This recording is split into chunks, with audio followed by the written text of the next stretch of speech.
इस कार्यक्रम के पुण्यार्जक हैं स्वर्गीय श्री फूलचंद जी, स्वर्गीय श्रीमती डगली देवी झांझरी के परिवारजन, पुत्र पुत्र वधू श्री प्रदीप, श्रीमती सरोज, श्री नरेश, श्रीमती सुमन, श्री सुनील, श्रीमती संगीता, श्री ललित, श्रीमती रजनी, श्री मुकेश, श्रीमती मोनिका, पौत्र पौत्र वधू श्री मोहित, एनी, राहुल, रीमा, आदित्य, मेघा, आशीष, सोनाली, वैभव, चेतना, पौत्री व पौत्री जवाई श्री आयुष जी, सोनम, श्री हेमंत जी, नेहा, श्री साहिल जी, भूमिका, पौत्र पौत्रियां रश्मि, अक्षत, दीक्षिता, सुनिधि, नमित, मानव, पड़पौत्र पड़पौत्रियां युवाना, लावण्या, इवान, विनाया, रियांस, वीर, नक्श झांझरी, कोछोर निवासी, मोहित परिवार, दीमापुर, तिनसुकिया, गुवाहाटी प्रवासी। अमित गति स्वामी महाराज भावना द्वात्रिंशतिका ग्रंथ में परिणामों की दशा की व्याख्या कर रहे हैं। तो वहीं आचार्य गुण विश्वसार जी महाराज अपने व्याख्यान में कल कह रहे थे, साधु तो बाद में बने, पहले श्रावक बनना चाहिए। जो सच्चा श्रावक बनेगा वही सच्चा साधु बन पाएगा। जो श्रावक नहीं बन पाएगा वो साधु भी नहीं बन सकता। जिसने श्रावक के व्रतों को ईमानदारी से पालन नहीं किया वो साधु के व्रतों को ईमानदारी से पालन नहीं कर सकता। रॉ मटेरियल पहले होता है, कच्चा माल पहले बनना पड़ता है, उसके बाद पक्का माल होता है। पहले अपने आप को कच्चा माल बनाओ। एक उत्कृष्ट श्रावक श्रद्धावान, विवेकवान, क्रियावान, जिसके अंदर श्रद्धा है, पहले कोई सीधा 7वें गुण स्थान मतलब नहीं पहुंचता है, 6वें गुण स्थान में डायरेक्ट नहीं पहुंचता है, पहले सम्यक को प्राप्त करता है। सम्यक को प्राप्त करके फिर उसके गुण स्थानों की वृद्धि होती है। पहले श्रद्धा को मजबूत किया जाता है। जो श्रावक होता है वो श्रद्धावान होता है। जो श्रावक होता है वो श्रद्धावान होता है। जिसको देव साहस गुरु के प्रति आस्था ही नहीं है, श्रद्धा ही नहीं है, वो मोक्ष मार्ग पर कैसे आगे बढ़ सकता है। श्रावक बनो, श्रावक के मूल गुणों का पालन करो। श्रावक के मूल गुणों का 8 मूल गुणों का पालन करो, फिर साधु के 28 मूल गुणों का पालन करना। श्रावक के ही 8 मूल गुणों का पालन नहीं कर रहे तो साधु के मूल गुणों का पालन नहीं हो सकता। जो श्रावक बनकर जीवन व्यतीत करता है उसे साधुचर्या के बारे में पता होता है। साधु बनने के बाद श्रावक के बारे में पता रहता है। जो श्रावक बन के साधु बनता है, साधु बनने के बाद उसे श्रावक की मेहनत, श्रावक के परिणाम समझ में आते हैं, क्योंकि खुद भी श्रावक रहा है।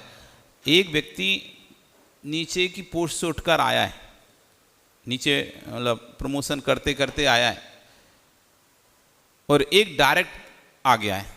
2 प्रकार से आते हैं ना। एक जमीनी स्तर से उठता है, अमीर बनता है, जिसने गरीबी देखी होती है। जिसने गरीबी देखकर अमीर बनता है उसे गरीबी की कीमत होती है। गरीब की पता होता है कि हाँ ऐसी स्थिति बन सकती है, परिस्थिति हो सकती है इसकी, क्योंकि मेरे साथ भी ऐसी परिस्थिति घटती थी। उसे पैसे की और उस व्यक्ति की कीमत होती है। उस गरीब व्यक्ति के भावों को समझता है वो, क्योंकि उसने स्वयं भी गरीबी देखी है। ये स्थिति बनती है।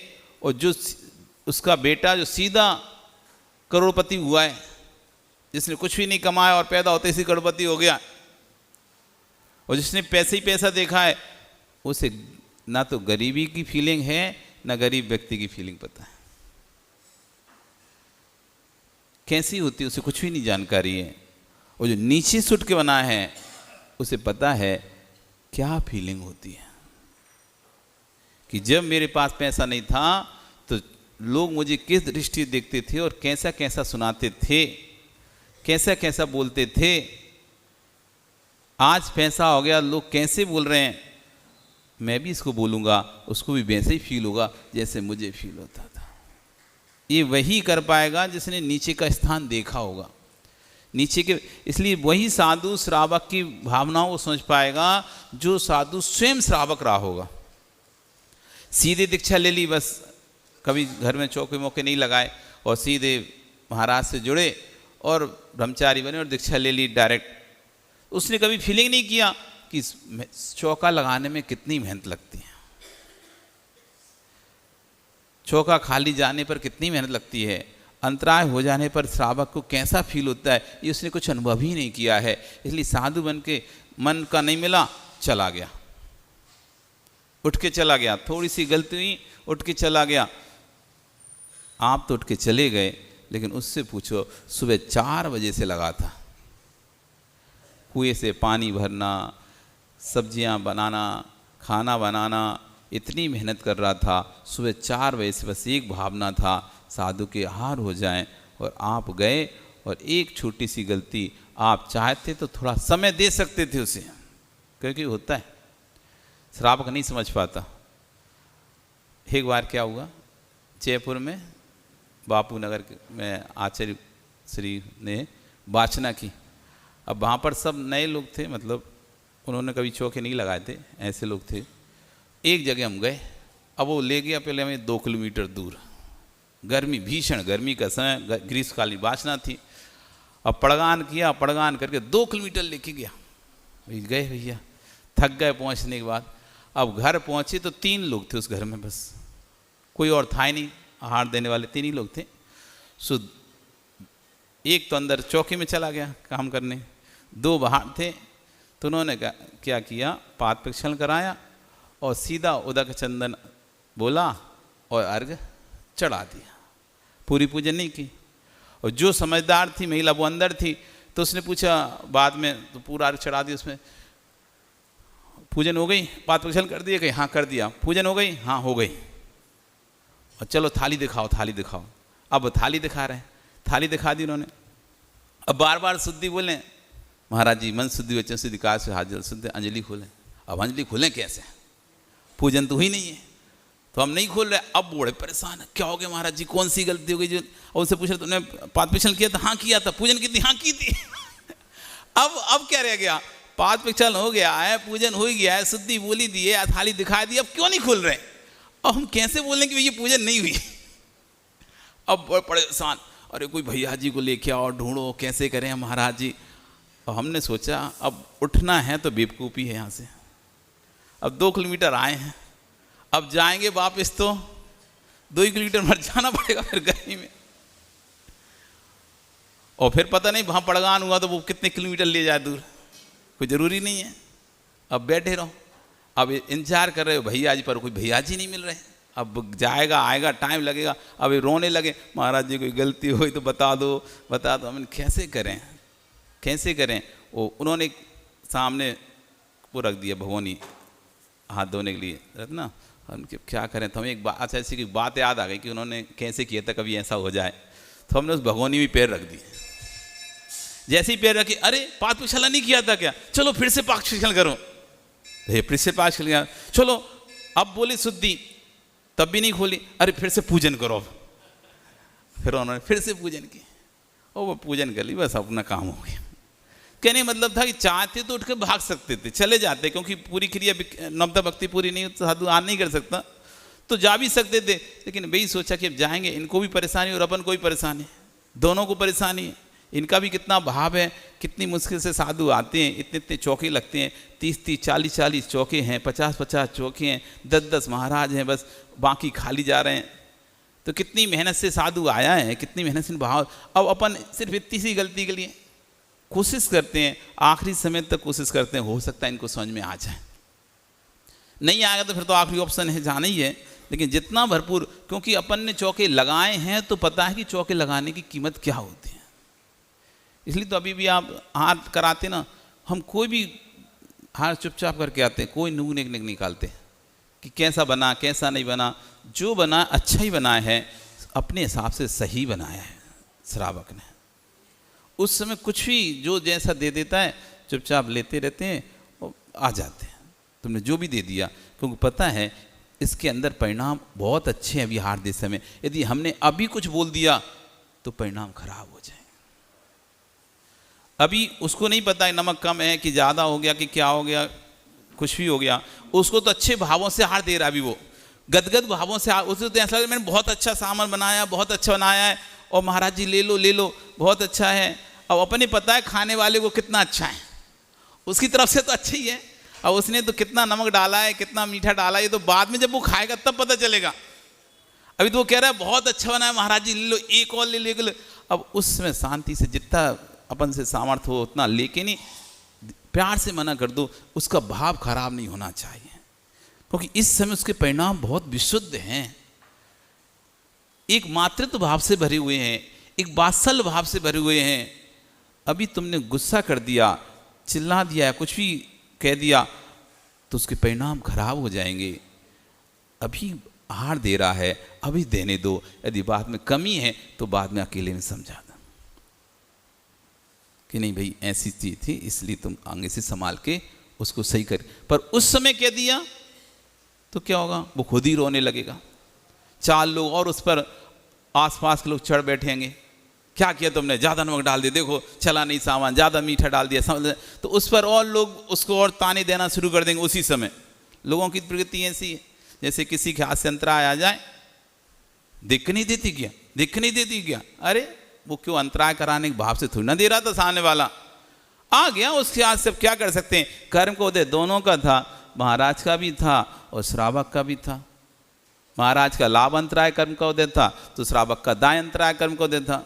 अब उस समय उसे सांत्वना देना चाहिए, वो खुद ही दुखी है कि मेरे हाथ से अंतराय आ गया, उसके अंदर खुद इतना गिल्ट फील हो रहा है कि क्यों मैंने ऐसा दिया मेरे, और ऊपर से हम और उसी पर सब लोग, तूने अंतराय करा दिया, देख के नहीं देती, और दूसरे से उसके सामने इसने दिया था, इसने देख के नहीं दिया, ऐसे करके उसे सुना सुना कर और ज्यादा उसे मेंटली टॉर्चर कर देते। बेचारा पूरे दिन खाना नहीं खा रहा, क्यों, एक तो अंतराय खुद ही कोई गिल्ट फील हो रहा था, फिर सब लोग और तुम्हारे हाथ से हुआ, तुम्हारे, इसने दिया, हम तो देख के दे रहे थे, इसलिए ऐसे दे दिया बिना देखे।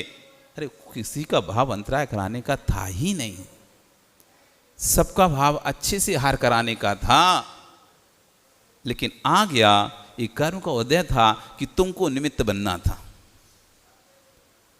तो उस समय उसके परिणाम तो अच्छे थे, पर हमने और इस तरह से सुना दिया और खराब परिणाम। उस समय कह देते कोई बात नहीं, आज अंतराय हो गया, कल फिर से आना तुम, और तुम अच्छे से हार कराना। तो थोड़ा सा जैसे घाव पे मरहम लगाने का काम हो जाता, घाव पे उसको तो खुद ही दुख हो रहा है, हमने थोड़ा घाव पे मरा, कोई बात नहीं, आज तुमसे अंतराय हुआ है, कल फिर तुम आना और अच्छे से। नहीं तो अपन ने इस तरह से कह दिया, अब वो क्या, मैं आगे से नहीं आऊँगा, मुझे डर लगने लगा मेरे हाथ से कि अंतराय ना हो जाए, तो उसने आहार में ही आना बंद कर दिया, आहार देना ही बंद कर दिया, इस डर से अंतराय हो जाए तो सब लोग मुझे सुनाएंगे बहुत ज़्यादा।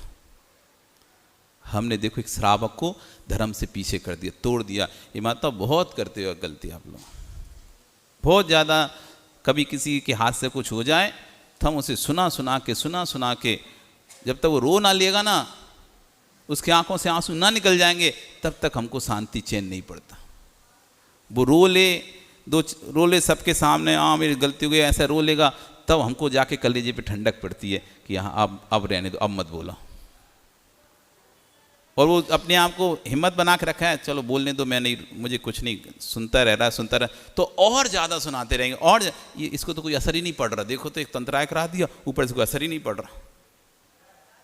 ऐसे करके उसको तब तक सुनाते ही रहेंगे उसे, ऐसा नहीं है। तो इसलिए कह रहे हैं कि श्रावक बनो फिर साधु बनो।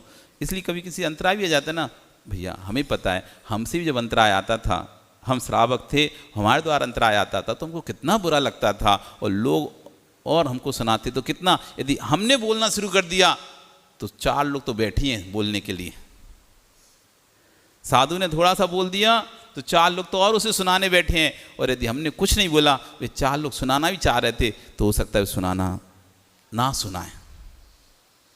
ये बहुत होता है, ये आहार के समय बहुत सारे संकल्प विकल्प आते हैं, तो वो किसको पता होंगे, जिसने स्वयं चौका लगा के आहार दिया है, जिसके हाथ से स्वयं अंतराय हुआ है, ऐसे व्यक्ति को उस अंतराय की वेदना का भान होगा। जिसको नहीं है उसको नहीं होगा कुछ। इसलिए श्रावक बनो फिर साधु बनो। वो जो श्रावक बने बिना साधु बन गया, वो फिर परेशान करता है, स्वयं भी परेशान होता है और लोगों को भी परेशान करता है। तो आखिर में कह रहे हैं, साधु तो बाद में बने, पहले तो श्रावक रहे ना। अपन ने देखी है जगत की लीला। जो श्रावक बन के जिया है उसने जगत की लीला देखी है। जिनके घरों में व्यवस्था नहीं होती है, बारिश में जब सेठ लोग घर में बैठे होते हैं, वे बेचारे हाथ जोड़े आते हैं और कहते हैं सेठ जी 3 दिन से चूल्हा नहीं जला। तब लगता है कि आज तू रो रहा है जब बारिश नहीं थी, तब तूने अपना काम क्यों नहीं किया। ज्ञानी सुनो, ये मोक्ष मार्ग है, कवच धारण करने का मार्ग है। देश में कोई आक्रमण करेगा तो एक ही समय में एक ही पर करेगा, लेकिन जब जीव पर कर्म का आक्रमण होता है, कर्म को उदय आता तो चारों तरफ से आता है। इसलिए आश्चर्य करें, एक व्यक्ति रो रहा है कि बारिश सूख गई, घर में पानी भर गया, इसलिए मेरी मदद करो। तो आश्चर्य उस समय क्यों याद नहीं है जब बारिश नहीं हो रही थी, उस समय अपनी व्यवस्था कर लेता कि बारिश होगी तो मैं कैसे अपनी सुरक्षा करूंगा, तो रोना नहीं पड़ता। ऐसे ही आश्चर्य करें, अभी जब कर्म का उदय नहीं है आपके ऊपर, अभी से अपनी व्यवस्था कर लो, अपना सुरक्षा कवच तैयार कर लो। जब कर्म को उदय आता है तो चारों तरफ से कर्म घिरते हैं। उस समय देखना, आश्चर्य मैंने एक कीड़े को भी देखा है। एक कीड़े को मैंने देखा, 50 चींटी उस कीड़े पर लगी हुई है। वो जिंदा कीड़ा, चींटियां उसे लौंच रही हैं। आपने कभी देखा?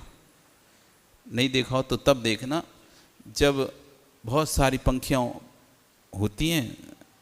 अभी वर्षा यही समय चल रहा है, इसी सीजन में कभी कभी ऐसा मौसम आता है, कभी ऐसा एटमॉस्फेयर बनता है शीत उष्ण का, तो बहुत सारी पंखियां होती हैं और पड़ी रोडों पर पड़ी रहती हैं, जगह जगह पड़ी रहती हैं पूरे।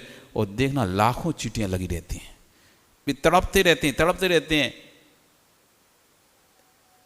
इल्लियाँ देखो, अब आप तो इसमें जाते हैं ना फ्लैश में, इसलिए आपको कुछ चीज़ देखने नहीं मिलती। आप यदि खुले में जाते होते, ये मल है, जब मल निकलता है उसके बाद 2-3 दिन बाद सड़ने लगता है वो मल, उसमें लाखों कीड़े पड़ जाते हैं। नहीं देखो तो गाय वगैरह के गोबर होंगे, जब गोबर पड़ा रहता है उसमें 2-3 दिन वो पड़ा रहा है एक स्थान पर, सड़ जाता है और उसमें बहुत सारे ऐसे बिलबिलाने वाले कीड़े पड़ जाते हैं। और फिर वहाँ पर चींटियाँ आ जाती हैं, वो कीड़ों को पकड़ के खींच के लेके जाती हैं, और एक एक कीड़े को 10-10 चींटियाँ लेके जाती हैं। वो तड़पता रहता है ऐसे, वे चढ़ाते रहते हैं ऐसे, लेकिन चींटियाँ छोड़ती नहीं हैं, चारों तरफ से पकड़ती हैं उसे, चारों तरफ से घेर लेती हैं। आश्चर्य, कितना जीव तड़पता रहता है बेचारा, सामने वाला फूंक भी दे तो ये चींटियाँ कुछ तो हटती, कुछ हटती नहीं है।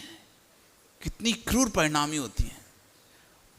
आपके शरीर में भी यदि चींटी मुंह घुसा ले, लाल कलर की चींटी होती है, जब आपको काटती तो अंदर तक मुंह घुसा लेती है मांस में। कितना भी हटाने का प्रयास करो, वो मर जाएगी लेकिन हटेगी नहीं, टूट के 2 टुकड़े हो जाएगी। इस कार्यक्रम के पुण्यार्चक थे स्वर्गीय श्री फूलचंद जी, स्वर्गीय श्रीमती डगली देवी झांझरी के परिवारजन, पुत्र वधू श्री प्रदीप, श्रीमती सरोज, श्री नरेश, श्रीमती सुमन, श्री सुनील, श्रीमती संगीता, श्री ललित, श्रीमती रजनी, श्री मुकेश, श्रीमती मोनिका, पौत्र वधू श्री मोहित एनी, राहुल रीमा, आदित्य मेघा, आशीष सोनाली, वैभव चेतना, पौत्री व पौत्री जमाई, श्री आयुष जी सोनम, श्री हेमंत जी नेहा, श्री साहिल जी भूमिका, पौत्र पौत्रियां रश्मि, अक्षत, दीक्षिता, सुनिधि, नमित, मानव, पौत्रियां, युवाना, लावण्या, इवान, विनाया, रियांस, वीर, नक्श झांझरी कोछोर निवासी, मोहित परिवार दीमापुर, तिनसुकिया गुवाहाटी प्रवासी।